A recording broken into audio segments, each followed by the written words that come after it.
अथ सप्तविंशोऽध्याय चन्द्रावती सुवृत्तान्त उपाख्यान।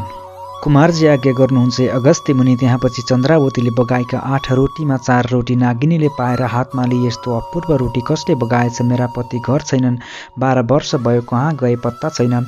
उनलाई नखुवाई एक्लै कसरी खाउँ? उनको खबर गरौँ भनी 2-2 रोटी बाँडेर खाउँला भनी गण्डकी नदी नाला सबै स्थानमा खबर गर्दै गइन्। तिनै 8 रोटीमध्ये 4 रोटी नागले पाएर कस्तो अपूर्व रोटी पाएँ, यो मेरी स्त्रीलाई नखुवाई एक्लै कसरी खाउँ? म परदेश हिँडेको पनि 12 वर्ष भयो। अब घर गई 2-2 वटा रोटी बाँडेर खाउँला भने घर जान लाग्दा साली नदी र त्रिशुली नदीको दोबानमा श्री स्वस्थानी परमेश्वरीको प्रसाद स्वरूप त्यो रोटीको प्रतापले नाग र नागिनीको भेट भयो। अनि नागिनीले प्रसन्न भएर भनिन्, हे स्वामी, मलाई एक्लै छाडेर यतिका दिनसम्म कहाँ जानुभएको थियो? मेरो भाग्यले आज तपाईँको दर्शन पाएँ। कसैले बगाएको यो 4 वटा रोटी भेट्टाएँ, त्यो तपाईँलाई नखुवाई एक्लै कसरी खाउँ? 2-2 बाँडेर खाउँला भनी गण्डकी नदी नाला सबैतिर खोज्दै हिँडेको हुँ। बल्ल सन्तोष भयो, लौ खानुहोस् भनी आफूसित भएको 4 वटा रोटीमा 2 रोटी दिन्। अनि नाग भन्दछन्, हे स्त्री, त्यस्तै 4 रोटी मैले पनि पाएको छु, तिमीलाई नखुवाई एक्लै कसरी खाउँ? 2-2 वटा रोटी बाँडेर खाउँला। घर जाउँ भनेर आएँ, तिम्रो मुख देखेर सन्तोष भयो, लौ खाऊ भनेर आफूले पाएका 4 रोटीमा 2 रोटी दिए। दुवै स्त्री पुरुषले ती रोटीहरू खाइसकेर नागिनी नागका काखमा बसी आनन्दले रहे। तब नाग भन्दछन्, हे स्त्री, 12 वर्षसम्म हामीहरूको भेट नभएको यसै रोटीको प्रभावले भेट भयो। जसले यी रोटी बगायो त्यसको भोलिकै दिनमा इच्छा सिद्धि होस्, लक्ष्मी प्राप्त हुन् र शत्रु नाश हुन् भनेर अनेक आशीर्वाद दिए। अनि नागिनी भन्दछिन्, हे स्वामी, म पनि त्यसलाई आशिष दिन्छु। जसले यी रोटीहरू बगायो त्यसलाई नवग्रहले पीडा नगरून्, राज्य लक्ष्मी त्यसका वशमा रहन्। फेरि हामी जस्तै पति पत्नी छुट्टिएका भए पनि चाँडै भेट होस् भनेर अनेक आशीर्वाद दिन्। यसरी आशीर्वाद दिएर नाग नागिनी आफ्ना आश्रममा गए।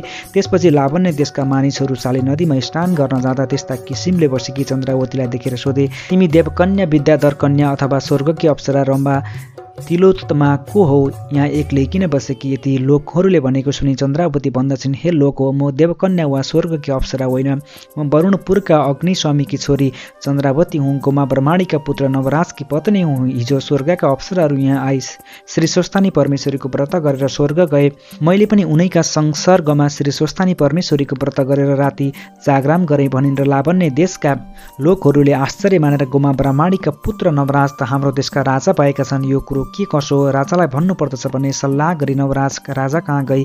हे महाराज भनी चन्द्रावतीले भनेको सारा कुरा सुनाए। ती साली नदीको तटमा बसिरहेकै छन्, हुन कि होइनन् विचार गरी बक्सियोस्। यति लोकले भनेको सुनि नवराज राजाले आफ्नै पत्नी चन्द्रावतीलाई सम्झे। अनि हे लोक हो, तिमीहरूले उचित कुरा भन्यौ। चन्द्रावती मेरी पत्नी हो, राज्यको कार्यभारले उसलाई बिर्सिरहेको थिएँ। अब तिमीहरू सबैजना गई डाकेर ल्याऊ भने उत्तम वस्त्र अलङ्कार पठाइदिए। अनि मन्त्रीलाई डाकेर भने, हे मन्त्री, मेरो स्त्री चन्द्रावती साली नदीका तीरमा आएर बसेकी रहेछ। अहिले लावण्य देशका लोकहरू नाना वस्त्र अलङ्कार पहिरी नाच गीत बात गरेर लिन जाउनु, छिट्टै पठाऊ, म पनि परसम्म लिन आउँला। हात्ती, घोडा, रथ, पैदल सेना आदि तयार गर भनी आज्ञा दिए। मन्त्रीले हुन्छ भनेर पुरा सहरमा झ्याली पिटाई सारा प्रजाहरू पछि लगाई आफू पनि गए। सबै चन्द्रावती कहाँ पुगेर प्रणाम गरी, हे महारानी, नवराज राजाले हजुरलाई लिन पठाएर हामीहरू आयौँ। यो पालकी र वस्त्रभूषण ल्याएको छु, पहिरेर छिट्टै जाउँ भने। तब चन्द्रावतीले आफ्ना पति नवराजलाई सम्झेर, हे स्वस्थानी परमेश्वरी, मेरा पति नवराजसित चाँडै भेट होस् भनेर हिजो व्रत पूर्ण गरेँ, आजै भेट हुन लाग्यो। हे ईश्वरी, हजुरलाई कोटी कोटी नमस्कार छ। म पापिनी नाम भएर दुःखका सिन्धुमा डुबिरहेकीलाई कष्टबाट पार गर्नुभयो। हे लोकेश्वरी, हजुरलाई कोटी कोटी नमस्कार छ। हे भगवती, हजुरका कृपाले ब्रह्माले 14 भुवन सृष्टि गरे, यस्तै हजुरलाई कोटी कोटी नमस्कार छ। हे जगदीश्वरी, हजुरको दयाले म पनि लावण्य देशकी रानी हुन आँटेँ भनी बहुतै प्रसन्न भई वस्त्र अलङ्कार पहिरी पालकीमा बसी समस्त प्रजाहरू समेत भई लावण्य देश गइन्। नगर बाहिर पुगेपछि लावण्य देशका स्त्रीहरूले थाहा पाई हतपत गरेर कसैले पक्किसकेको भात छाडेर निस्के, कसैले खाँदा खाँदै हात पनि नधोई निस्के, कसैले छोराछोरी रुवाउँदै निस्के। अगाडि पुग्न भनी पहिले दगुर्दा कसैका हात र खुट्टा भाँचिए। यसरी नवराज राजाले चन्द्रावतीलाई अनेक मङ्गल यात्रा गर्दै दरबारमा लैजाँदा भए।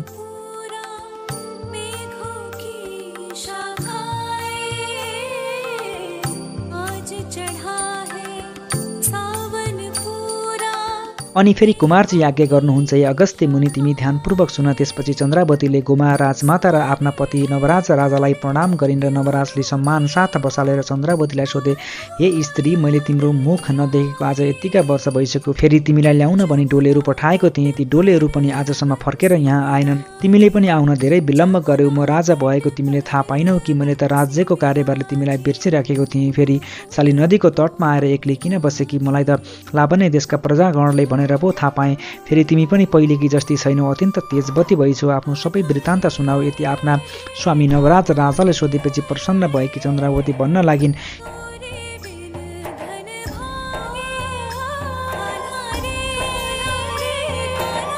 हे स्वामी, म माइतमै बसिरहेको थिएँ। हजुरले डोलीहरू पठाउनु भएछ। उनैद्वारा हजुर राजा भएको समाचार पाएकी हुँ र माता पितासित बिदा मागी डोलीमा बसेर कहिले हजुरको दर्शन होला भनी हतपत आइरहेको थिएँ। संयोगले त्यस दिन माघ शुक्ल पूर्णिमा रहेछ र यहाँ आउने बाटोमा एउटा ठुलो जङ्गल रहेछ। त्यहाँ स्वर्गबाट अप्सराहरू आई श्री स्वस्तानी परमेश्वरीको व्रत गर्न लागेका डोलीहरूले देखेछन् र डोली अड्याई हामीलाई भोक लाग्यो, त्यहाँ पर केही पाए खाएर आउँछौँ, तपाईँ एकछिन यहीँ बस्नुहोस् भनी मलाई वनमा एक्लै छाडी अप्सराहरूले व्रत गरेको स्थानमा गई उनीहरूको संसर्गमा पूजा गरेर प्रसाद लिई मोनेर आई मलाई प्रसाद दिए। त्यसबेला मलाई अहङ्कारले छोपेर डोलीबाट ओर्ली डोलीहरूका हातबाट प्रसाद कोसी थुथु गरी थुकेर खुट्टाले कुल्ची दलिमली पारी मिल्काइदिए र डोलीहरूलाई बेसरी हप्काई छिटो लैजाऊ भन्दै श्री स्वस्तानी परमेश्वरीको अनेक प्रकारले निन्दा पनि गरेँ। बिचरा डोलीहरू डरले बोल्न नसकी चुपचाप डोली बोकेर त्यहाँबाट हिँडे। साली नदीमा आइपुगेपछि छाङ्गुरोद्वारा पारी तर्न लाग्दा अकस्मात सदुवा टाँगे जस्तै मेघ उठेर ठुलो पानीका साथै भयङ्कर हुरी पनि आएर पुल भाँच्यो। म पनि डोलीबाट लडी साली नदीमा परेँ। डोलीहरूको के गति भयो केही पनि थाहा पाउन सकिनँ। मेरो शरीर कहिले मुर्छा हुने र कहिले चेत आउने भयो। म यस्तै हुँ भन्ने पनि सिद्धि हरायो। नदीकै तटमा पढिरहेँ। निकै दिनपछि कपिल नामका दुई ब्राह्मण त्यतैबाट आए। मैले कहाँ जान लागेको भनी सोधेर तिनले राजाको ब्राह्मण भोजनमा जान लागेका भनेपछि मैले त्यसो भए मलाई पनि केही मागेर ल्याइदेऊ भने तिनीहरू भोजन गरेर घर फर्कन लाग्दा आएर, हे पापिनी, तेरो निम्ति हामीले लज्जित हुनु पर्यो। तेरो नाम लिन साथ राजाको भण्डार नै सुक्यो। राजमातालाई खाना भनेर पकाइराखेको भात रहेछ, त्यही ल्याइदिएका छौँ भने मलाई पातमा भात दिए। भोकले आत्तिरहेकी हुनाले मुख पनि नधोई खाना तयार भएँ। त्यो देखेर ती ब्राह्मणले भने, हे पापिनी, यस्तो अवस्थामा परेर पनि तपाईँ धर्मको चेष्टा रहेनछ। तेरो अवस्था देखेर हामीलाई दया लाग्यो। मुख धोएर खा अनि श्री स्वस्तानी परमेश्वरीको व्रत गरिस् त तेरो समस्त पाप रोग नाश हुनेछ भने ती ब्राह्मण घर गए। अनि म सुख धुन साली नदीमा जाँदा नदीको जल सुक्दै गयो। त्यो देखेर म माथि आई मुख नधोएर खाना तयार भएँ त भात खरानी भयो। खरानी पनि खाना खोज्दा ठुलो हुरी आएर उडाइ लग्यो। अनि म नाना तरहको शोक गरी रोइ कराई भोक प्यास सहेर ठुलो कष्टले दिन काटिरहेँ। त्यही क्रमले रहँदा बस्दा पौष शुक्ल पूर्णिमा आयो र स्वर्गबाट स्वस्तानी परमेश्वरीको व्रत आरम्भ गर्न अप्सराहरू साली नदीमा आएर मैले उनलाई देखेँ। अनि चार हात पाउ टेकेर गई, तिमीहरू को हो? केही खानेकुरा भए मलाई देऊ, पुण्य होला। म के पापले यस्ती भएँ भन्दा उनीहरूले भने, हामी इन्द्रका अप्सरा हौँ, श्री स्वस्तानी परमेश्वरीको व्रत आरम्भ गर्न यहाँ साली नदीमा स्नान गर्न आएका हौँ। हे पापिनी, तेरो अवस्था देख्दा हामीलाई दया लाग्यो। अब त श्री स्वस्तानी परमेश्वरीको व्रत गर, यसैको प्रभावले तेरो सारा पाप नाश होला र यो दुःखको सिन्धुबाट पार होलिस् भनी। अनि मैले भने, म यस्तो स्थितिमा परेकी पापिनीले त्यस्तो व्रत कसरी गर्नेछु? सामग्री को देला, के चाहिन्छ? मेरो कुरा सुनि तिनीहरूले व्रत विधि बताई स्वर्ग गए। मैले पनि उनीहरूको उपदेश अनुसार पौष शुक्ल पूर्णिमाको दिनदेखि नित्य स्नान गरी एक वक्त रही एक चित्त गरी महिना दिनसम्म नित्य मध्याह्न कालमा श्री महादेवको पूजा गरिरहेँ। महिना दिन भयो र माघ शुक्ल पूर्णिमाको दिन आएर श्री स्वस्तानी परमेश्वरीको व्रतोद्यापन पुनः गर्न अप्सराहरू फेरि त्यहीँ आए। हे स्वामी, महिना दिनमै श्री स्वस्तानी परमेश्वरीको व्रतको प्रभावले मेरो कुष्ठ रोग पनि निको भयो। हात खुट्टा पनि पहिलेको जस्तै भएर अप्सराहरूसित भने, हे अप्सरा हो, तपाईँहरूको उपदेशले पौष शुक्ल पूर्णिमादेखि व्रत आरम्भ गरेकी छु। महिना दिन भयो। अब श्री स्वस्तानी परमेश्वरीको पूजा गर्न मसँग केही सामग्री छैन, कसरी गर्ने भन्दा अप्सराहरूले भने, सामग्री नभए साली नदीबाट बालुवा ल्याई सामग्री तुल्या। अनि मैले साली नदीबाट बालुवा ल्याई सामग्रीको कल्पना गरेर त्यो सामग्री सिद्ध भयो। अर्थात् मैले जे कल्पना गरेकी थिएँ त्यो सबै सिद्ध भएको देखेर अप्सराहरू प्रसन्न भई, हे सुन्दरी, आजसम्म तँलाई हामी पापिनी भन्दथ्यौँ, तर आजदेखि तेरो नाम पुण्यवती भयो भनेर सोही सामग्रीले मैले तिनै अप्सराहरूको संस्कर्गमा व्रतको उद्यापन पूजा गरेँ। सम्पूर्ण व्रत पूरा गरेर उनीहरू स्वर्ग गए। अनि श्री स्वस्तानी परमेश्वरीको प्रसाद अष्टोत्तर 100मा 8 रोटी, 8 अक्षता, 8 पुष्प, 8 पान, 8 कोटका सुपारी, 8 यज्ञ सूत्र र सगुन समेत दिन हजुर सामुन्ने नहुनाले मैले गङ्गाजीमा मेरा स्वामीसित छिटै भेट होस् भनी बगाइदिएँ। प्रान्त काल भयो र साली नदीमा स्नान गरी अब माइत जान्छु भने तयार भइरहेकी थिएँ त यत्तिकैमा लोकहरू लिन आए। हे स्वामी, मैले श्री स्वस्तानी परमेश्वरीको अपमान र निन्दा गरेको पापले त्यस्ती भएर पनि फेरि उनैको कृपाले र कपिल ब्राह्मण एवं अप्सराहरूको उपदेशले म यस्ती भएर आज हजुरको दर्शन गर्न पाएँ। श्री स्वस्तानी परमेश्वरी भन्दा ठुलो अर्को कुनै पनि देवता त्रिलोकमा छैनन् भन्ने मेरो मनमा निश्चय भयो। समस्त व्रतहरूको पनि व्रत, सम्पूर्ण तीर्थको पनि तीर्थ, धर्मको पनि धर्म, कालको पनि काल र देवताको पनि देवता यस्ती जगदीश्वरीलाई मेरो कोटि कोटि नमस्कार छ पनि चन्द्रावतीले श्री स्वस्तानी देवीलाई बारम्बार दण्डवत प्रणाम गर्दै भइन्।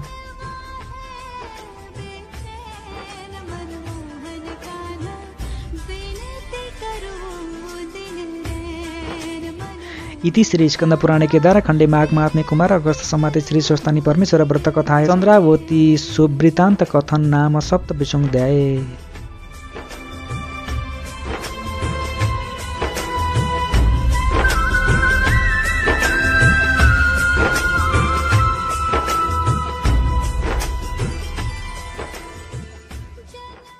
उपनयतु मङ्गलं सकल जगन मङ्गलाय श्रीमान दिनकर किरण नवोदित नवनलिन दल निवेक्षण श्री कृष्ण काले वर्षत पर्जन्य पृथिवी शस्यशालिनी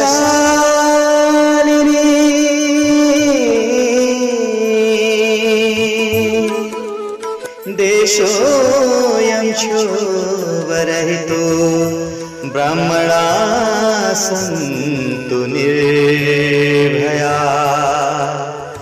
अपुत्रा पुत्रिणा सन्तु पुत्रिणा सन्तु पौत्रिणा निर्धना साधना सन्तु जीवन्तु सरदां शतम्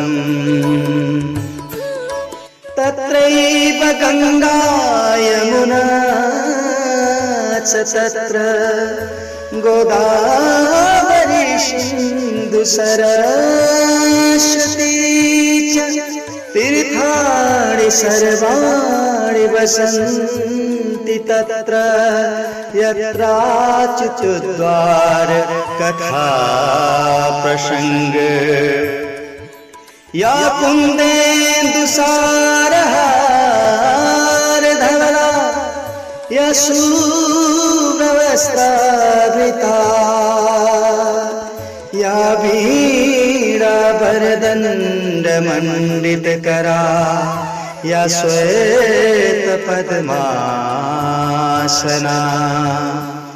या ब्रह्माच्युत शङ्कर प्रभृतिवै देवै सदा वन्दिता श्यामा पातु सरस्वती भगवती निशेष जाड्यापहा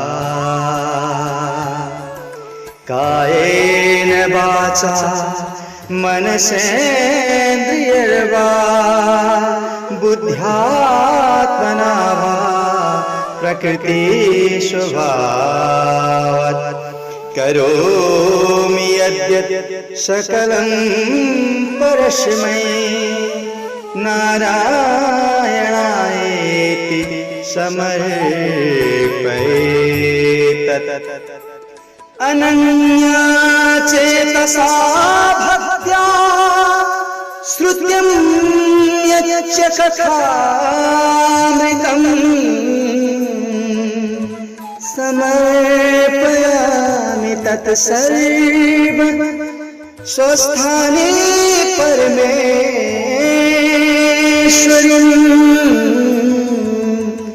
स्वस्थाने परमेश्वरीं